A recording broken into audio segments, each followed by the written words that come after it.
In the heart of West Africa, there's a country whose story is as long and winding as the very river that gives it life. It's just a sliver of land, a place defined not by mountains or deserts, but by the slow, relentless journey of water to the sea. This is the story of the Gambia, continental Africa's smallest nation, and a place whose entire existence is wrapped up in its river. But before we start that journey up the river, our story really begins with the simple, kind of curious question. You've probably heard it called the Gambia. Ever stop to wonder why? Why that little word, the? It's actually one of only a handful of countries in the entire world that officially has the in its name. And the answer? Well, it's surprisingly down to earth. Back in 1964, right before independence, the country's prime minister made a formal request. You see, another African nation, Zambia, had just become independent. So to avoid any mix-ups with mail or in politics, he just asked, hey, can we officially be known as the Gambia? A simple choice, really, but one that right from the very beginning set this unique nation apart. That small detail about the name, it really points to a much bigger story.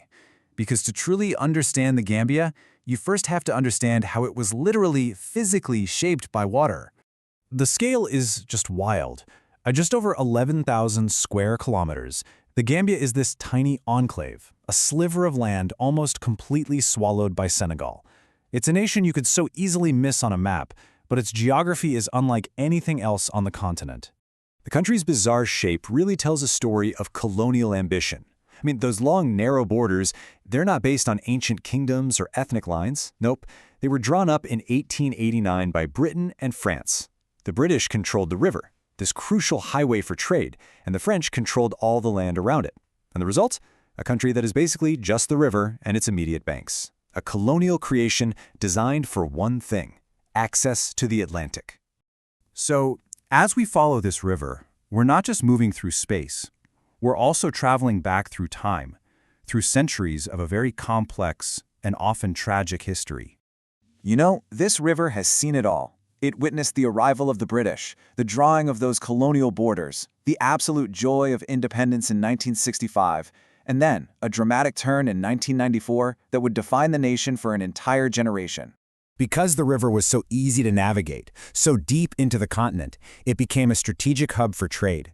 But tragically, its most profitable export for centuries was people. This very waterway, the lifeblood of the nation, was also a channel of unimaginable suffering during the transatlantic slave trade. It's a painful history that for a long time was largely unknown to the wider world. That is, until one man's search for his own family tree brought it to global attention. Alex Haley's incredible story Roots forever immortalized the connection between this very river and the forced migration of millions of Africans. But the struggle for freedom didn't just end with colonialism or the abolition of slavery. The end of the 20th century brought a completely new kind of challenge to the Gambia, a fight for the very soul of its democracy. In 1994, a bloodless coup just shattered the country's democratic hopes. A 29-year-old army lieutenant named Yahya Jammeh seized power, and that began a 22-year authoritarian rule that saw political opponents silenced, journalists disappear, and a real climate of fear fall over the nation. And then came the crisis of 2016. After 22 years, the unthinkable happened. Jammeh actually lost the presidential election to an opposition leader, Adama Barrow. What happened next was this tense political drama the whole world was watching. First, Jammeh conceded. Then, stunningly, he took it back. As the country just held its breath, West African regional forces gathered at the border ready to step in. Finally, under immense pressure, Jammeh stepped down and fled into exile, ending a long chapter of fear and starting a new, uncertain era of democracy. So, after navigating such a turbulent history, what does the future actually hold for the Gambia? What defines this nation today, beyond its past?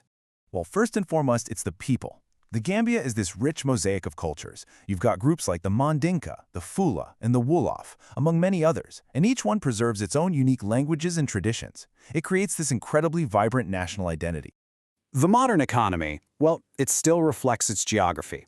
Agriculture, especially growing groundnuts, is still a major employer.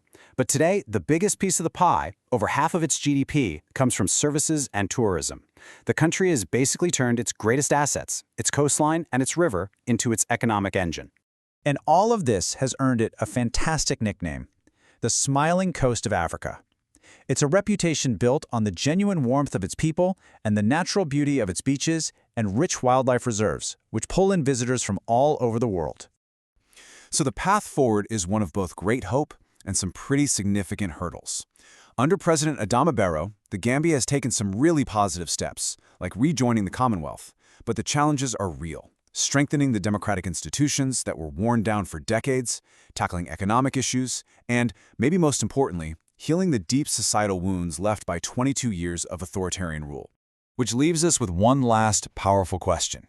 For its entire history, this nation's destiny has been dictated by the flow of its river, shaping its borders, its economy, and its people's story.